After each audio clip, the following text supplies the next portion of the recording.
മല്ലികൃഷിയിൽ ഗവേഷണം നടത്തി ഞാൻ വിജയിച്ചതുപോലെ പുതിന കൃഷിയിലും ഞാൻ വിജയിച്ചു കേട്ടോ. പുതിന കൃഷി പലർക്കും എളുപ്പമുള്ള കാര്യമായിരിക്കാം. ആദ്യമൊക്കെ എനിക്കും വളരെ എളുപ്പമുള്ള കാര്യമായിരുന്നു.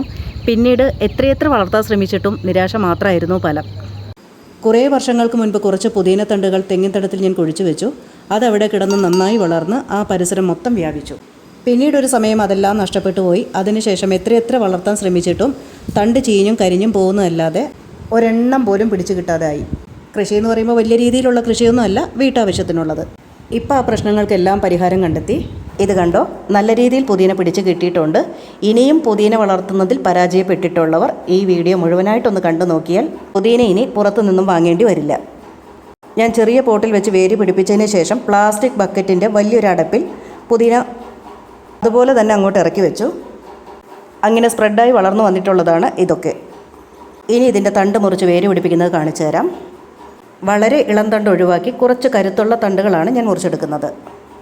ഇനി നമ്മൾ വേര് പിടിപ്പിക്കാനായിട്ട് കടയിൽ നിന്ന് വാങ്ങുകയാണെങ്കിലും കൂട്ടത്തിൽ ഒരു 3-4 കരുത്തുള്ള തണ്ട് ചോദിച്ചു വാങ്ങുക കേട്ടോ. ഇതിൻ്റെ ഓരോ നോഡിൽ നിന്നും വേരുകൾ വളരുന്നതാണ്. മഴക്കാലമാണെങ്കിൽ ഇളം തണ്ടാണെങ്കിൽ പോലും പെട്ടെന്ന് വേര് പിടിച്ച് കിട്ടും. ഇപ്പോൾ ഈ പോട്ടിലുള്ളതൊക്കെ നിറഞ്ഞ് കവിഞ്ഞ് പുറത്തോട്ട് വളരാൻ തുടങ്ങി. ഇനി അത് വേര് പിടിച്ചത് വരുന്നതുവരെ മുറിച്ച് മാറ്റാതെ തന്നെ പുതിയ തൈകൾ ഉണ്ടാക്കിയെടുക്കാം. ദേ ഇതുപോലെ ഈർക്കലി കൊണ്ട് ക്ലിപ്പ് ചെയ്താൽ മതി. എല്ലാവർക്കും ഇപ്പോൾ ഈർക്കലി കിട്ടണമെന്നില്ല. നമ്മുടെ ലഭ്യതയ്ക്ക് അനുസരിച്ച് എന്താണോ കിട്ടുന്നത് അതുകൊണ്ട് ഉപയോഗിക്കാം. ഇതിലെനിക്ക് ചെറിയൊരു തെറ്റ് പറ്റിയിട്ടുണ്ട്, അതുകൂടെ ഞാൻ പറയാം. ഈ പ്ലാസ്റ്റിക് അടപ്പ് ഒഴിവാക്കുന്നതായിരുന്നു നല്ലത്. കാരണം ഇതിൻ്റെ വേരുകൾ വല്ലാതെ അങ്ങ് തിങ്ങി നിറഞ്ഞ് വളരും. പിന്നീട് ഇതിൻ്റെ വളർച്ച മുരടിച്ചുകൊണ്ടിരിക്കും. ഇതിപ്പോൾ ചട്ടിയിലാണെങ്കിൽ പകുതി വേര് കട്ട് ചെയ്ത് ഒഴിവാക്കി വീണ്ടും റീപോട്ട് ചെയ്താൽ മതിയായിരുന്നു. ഇതിപ്പോൾ ഇത്രയും പരന്ന പാത്രം ആയതുകൊണ്ട് വേര് കട്ട് ചെയ്യുക എന്നുള്ളത് ബുദ്ധിമുട്ടുള്ള കാര്യമാണ്. ഞാനിപ്പോൾ നല്ല ആരോഗ്യമുള്ള കുറച്ച് തണ്ടുകൾ കട്ട് ചെയ്ത് കൊണ്ടുവന്നിട്ടുണ്ട്. ഇതിപ്പോൾ കടയിൽ നിന്നും വാങ്ങിയാണ് വേര് പിടിപ്പിക്കാൻ ഉദ്ദേശിക്കുന്നതെങ്കിൽ അതിലുള്ള മഞ്ഞളിച്ച ഇലകളും കരിഞ്ഞതും ചീഞ്ഞതുമായ എല്ലാ ഇലകളും കഴുകി വൃത്തിയാക്കി വേണം വേര് പിടിപ്പിക്കാൻ വെക്കുന്നത്. ഞാനിപ്പോൾ അടർത്തി മാറ്റിയത് കരിഞ്ഞത് കൊണ്ടോ ചീഞ്ഞത് കൊണ്ടോ ഒന്നും അല്ല, വെള്ളത്തിൽ വെച്ചാണല്ലോ വേര് പിടിപ്പിക്കുന്നത്. ഇലകൾ വെള്ളത്തിൽ കിടന്ന് അഴുകി പോവാതിരിക്കാൻ താഴെയുള്ള ഇലകളെല്ലാം നീക്കം ചെയ്തതാണ്.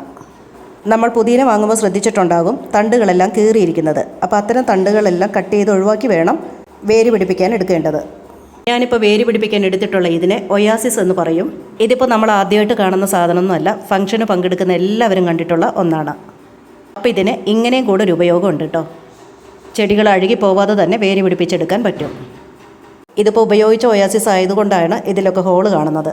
ഇതിപ്പോൾ പ്രത്യേകിച്ച് കാശ് മുടക്കി വാങ്ങണമെന്നൊന്നുമില്ല. അങ്ങനെ വാങ്ങാൻ പോവുകയാണെങ്കിൽ ഒരു ചെറിയ കഷ്ണത്തിന് തന്നെ നല്ല വില കൊടുക്കേണ്ടി വരും. ഏതെങ്കിലും ഫംഗ്ഷന് പങ്കെടുക്കാൻ പോകുമ്പോൾ ഡെക്കറേഷൻകാരോട് ചോദിച്ചാൽ അവർക്ക് ആവശ്യമില്ലാത്തതൊക്കെ അവർ ഒഴിവാക്കും. അങ്ങനെ കുറച്ച് സംഘടിപ്പിച്ച് കഴിഞ്ഞാൽ ഏത് ചെടിയും നമുക്ക് പെട്ടെന്ന് തന്നെ വേര് പിടിപ്പിച്ചെടുക്കാൻ പറ്റും.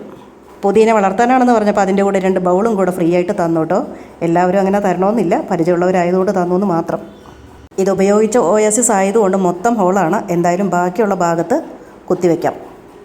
ദേ ഇതുപോലെ. ഈ ഒയാസിസ് കഷ്ടിച്ച് 1 മാസം മാത്രമേ വെള്ളത്തിൽ നിലനിൽക്കുകയുള്ളൂ. അത് കഴിഞ്ഞാൽ അത് അഴുകി പോകും. ഇതൊരു കഷ്ണത്തിൽ തന്നെ കുത്തിവെക്കണമെന്നില്ല, ഒരെണ്ണത്തിന് 2ആയി മുറിച്ചാണ് ഞാൻ കുത്തിവെക്കുന്നത്.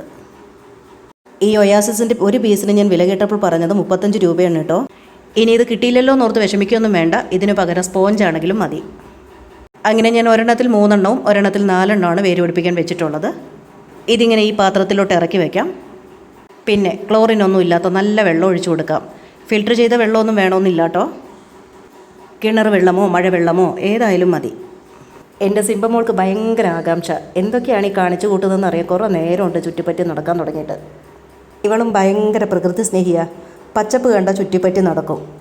ഇതിപ്പോൾ അവൾക്ക് കഴിക്കാനുള്ള പുല്ലുണ്ടോയെന്ന് കരുതിയാണ് ഈ തപ്പി നടക്കുന്നത്. അതുപോട്ടെ, വെള്ളം ഒഴിച്ചു കഴിഞ്ഞു, ഇതോടെ പണി തീർന്നു എന്ന് വിചാരിക്കരുത്. കൃത്യം 3-ാമത്തെ ദിവസം വെള്ളം മാറ്റൽ നിർബന്ധമാണ്. ഇല്ലയെന്നുണ്ടെങ്കിൽ ഇതെല്ലാം ഇവിടെ കിടന്ന് ചീഞ്ഞു പോകും. മഴവെള്ളമാണെങ്കിൽ ഒരു 5-6 ദിവസമാണെങ്കിലും ഒരു കുഴപ്പമുണ്ടാവില്ല. മറ്റുള്ള വെള്ളമൊക്കെ ആണെങ്കിൽ പായൽ വരാനും അഴുകാനും ഒക്കെ സാധ്യതയുണ്ട്. ദേ വേര് പിടിപ്പിക്കാൻ 7 എണ്ണം വെച്ചതിൽ 2 എണ്ണം പോയി, ബാക്കി 5 എണ്ണം നല്ല ആരോഗ്യത്തോടെ കിട്ടിയിട്ടുണ്ട്. 16-ാമത്തെ ദിവസത്തെ വേര് വളർച്ചയാണ് ഈ കാണുന്നത്. നല്ല രീതിയിൽ വേരെല്ലാം താഴോട്ട് ഇറങ്ങി വന്നിട്ടുണ്ട്. ഇനി ഇത് വെള്ളത്തിൽ വെച്ച് വളർത്താൻ താല്പര്യമുള്ളവർക്ക് ആ രീതി തുടരാം. പക്ഷേ വെള്ളവും വളർത്തുന്ന ജാറും എപ്പോഴും വൃത്തിയുണ്ടായിരിക്കണം. ഒരു കണ്ണാടി ജാറിലിട്ട് വളർത്തുന്നതായിരിക്കും ഏറ്റവും നല്ലത്. മാത്രമല്ല വെളിച്ചം കിട്ടുന്ന ജനാലയ്ക്കരികിലോ മറ്റോ വെച്ച് വേണം വളർത്താൻ. വളർച്ചയ്ക്കനുസരിച്ച് തലപ്പുകൾ നുള്ളിക്കൊണ്ടേയിരിക്കാം. വെള്ളത്തിലിട്ട് വളർത്തുമ്പോൾ ചെടിക്ക് കൂടുതൽ കരുത്തുണ്ടാകാൻ വേണ്ടി ഞാനൊരു വളം വാങ്ങിയിട്ടുണ്ട്. ഞാനിപ്പോൾ അത് ഉപയോഗിച്ച് നോക്കിയിട്ടില്ല. അത് പരീക്ഷിച്ച് അറിഞ്ഞതിന് ശേഷം ഞാൻ വീഡിയോ ചെയ്യാം കേട്ടോ.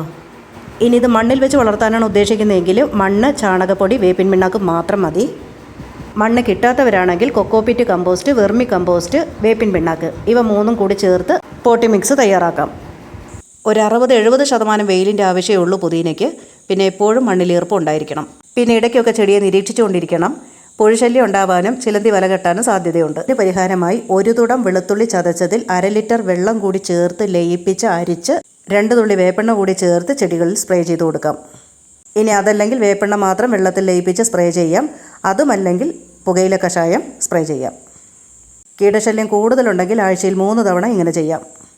അപ്പോൾ പുതിന ഇഷ്ടപ്പെടുന്നവരുടെ വീടുകളിലെല്ലാം പുതിന ചെടി തഴച്ചു വളരട്ടെ.